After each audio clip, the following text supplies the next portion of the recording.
working on a couple of different skills in between dodging and dodging obstacles. So what we're going to do is we're going to start off with a certain game, and it's called Pac-Man. Who's played Pac-Man here on their phones or any sort of device? Everybody? Now, who has played it in a gym setting?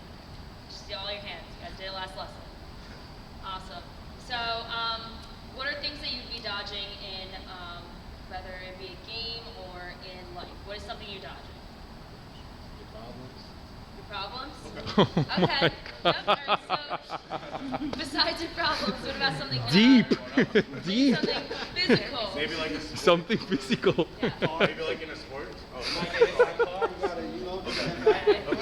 We're not in a sports setting. So like a defender in like football. Exactly. On the tackle. Yes. He's trying to defend the tackle. Good.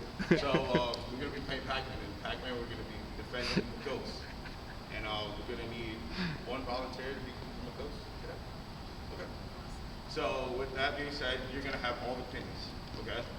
So you're gonna take all the pennies, and we're gonna use all the lines inside the cones. So I'm gonna show an example. So we're gonna show you guys an example of how we're gonna be able to do this. So she is a ghost, and I'm gonna walk. So I'm going to stay on the line. All on the lines. And I have to try and catch him. So there's different ways to go about this. So as Anthony is going this way, I'm on the same line as him, I can tag Anthony. If I'm on this yellow line, I cannot tag Anthony like that. So if I'm on the black line, I get onto his line, I tag Anthony. Anthony now takes one of the pennies. Now both Anthony and I are both good. So then we pass off the yellow pennies as we go, okay? So you swap off the. So if I tag Daryl. This was better. I know that this is knowledge from the previous activity where they had the similar warm-up, similar instant activity, but still, you were just standing on that little section in the court. You want to demonstrate the entire thing, what it looks like. You want to go through several lines and show that, and actually show as the group grows. You want to even show that, because they might get lost in that. The children, I mean. But it was better in comparison to the previous lesson that had the same exact instant activity. What are you doing, bro? On me, I'll tell you guys where to go. Otherwise, you guys move. All right, everyone's ready? Go. Make sure the same line as me. I'm not getting tagged. Make sure to stay on the line. I'm not accepting it if you're gonna take a line of me. Why are you not on the line, eh? I'm on the yellow line, bro. Don't do that. Don't do that. Yeah, we are. There you go. Just make Keep sure moving. that we're going at a controlled speed There you go. so that we're not now she blocking has a any penny. other lines. So we have another ghost. Who's the other ghost? Let's just make sure we're on the same line as them, okay? We can move on the curves, on the corners. You can't tag me. Very good. You can project a little bit more. You can project a little bit more. More? You can say something like stay on the line, stay on the line, stay on the line. You can say something like stay on the line. Remember to stay on the line. Very good, very good. There you go. We have another ghost. There you go. See, because it's not a cue. Staying on the line is a ground rule. So you want the children to respect that, because it's, every game has their rules, and that's something that even you are responsible for them to understand that. Oh, come on, let's get moving. Get him. Get him. There you go. So I take that now? Yeah. You're free and you continue going. Let's go.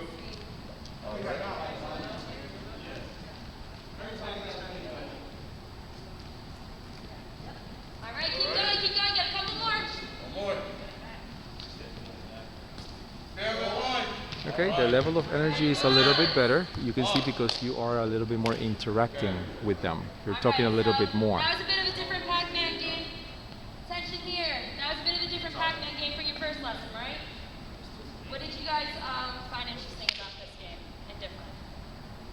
It was more exciting because you didn't know who was getting tagged, so you had to really look out there.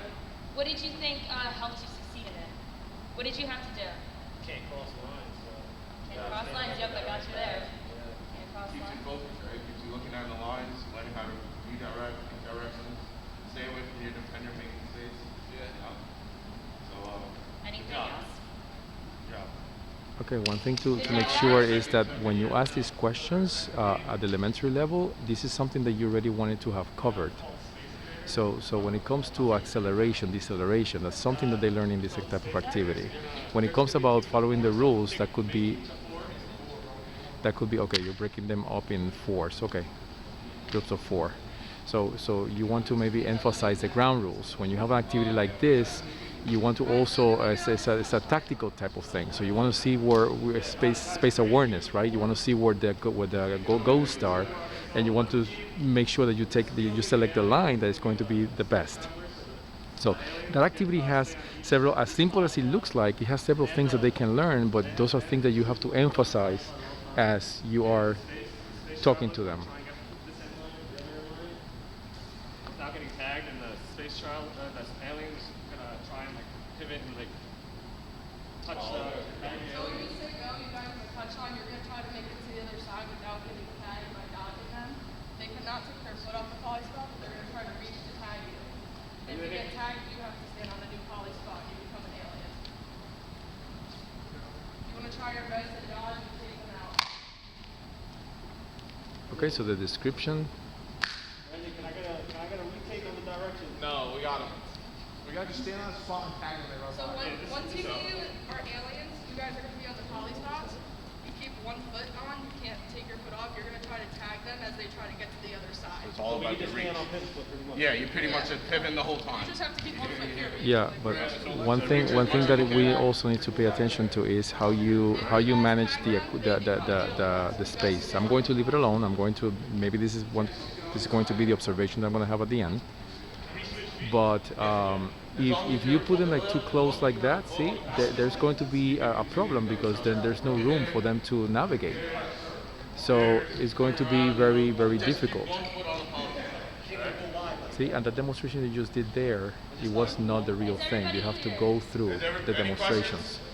And if it's about dodging, then it's a control level, right? So you want to break down exactly what you're looking for in the dodging. So it's going to be maybe spinning, maybe get low, maybe just make an abrupt movement to the right, to the left. Accelerate, decelerate, based on where everybody is. See? So right here, you see, it's hard. See? That was a good acceleration. He missed it. But again, that's something that you need to teach. He figured it out because, at this age, you can figure it out, but the children will not be able to figure it out.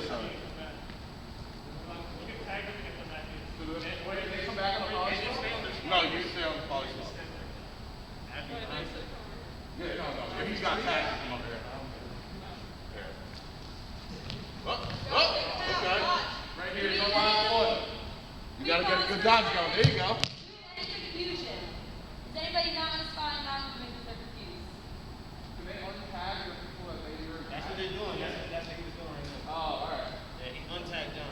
So, I mean, the description for this, it was good. But staying on this poly spot again is something that you need to demonstrate exactly what you're looking for. Exactly what you're looking at, and also a way to do it. Because at the same time, don't assume that even in this poly spot is something that children will not be able to necessarily know how to move, how to shift from one foot on the poly spot to the next. Come over here. Yeah, switch. Switch the teams? Oh, switch? Yeah, now you got the space travelers. You gonna dodge anyone here? I don't know. I think I'm gonna be more the freedom guy. As we make it tag, I just try to free them. Everyone on the ground. I don't miss. She's playing. Are you playing too? I jumped in. Watch this lead. There you go. Okay. Come on up, stop the spot. What's your everyone? Good job, Daryl. Good way to use your feet. Dang it. It's like Yeah, Todd. that's good. That was a good cue. I like that cue, but needed to be emphasized at the very beginning. Yeah, he did that, but this level, they figured out what the tactic would be. What my point is that children need a little bit more better pointers. Better pointers.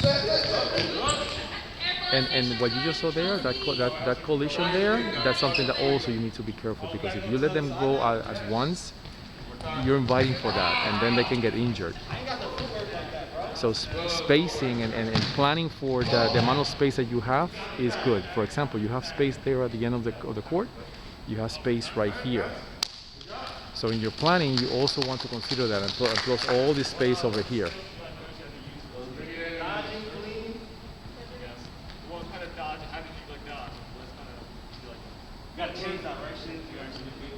Where's Daryl? Daryl, what did you do? I was just sitting on the edge, just on the border, because I know they can't reach that far. He used his best way to defend it, and you went Next time, since this group is going to be together for the next teaching session, I'm going to make sure that you have at least 3 distinct tasks. I need to see a little bit more of an interaction of everybody. So for the people that were reaching, what was the most successful with that? What did you guys do? What did you guys find was the best way to tax it? Force them towards like the middle. Okay. Changing directions, exactly. Yeah, that was the main focus of it, changing the direction, making sure.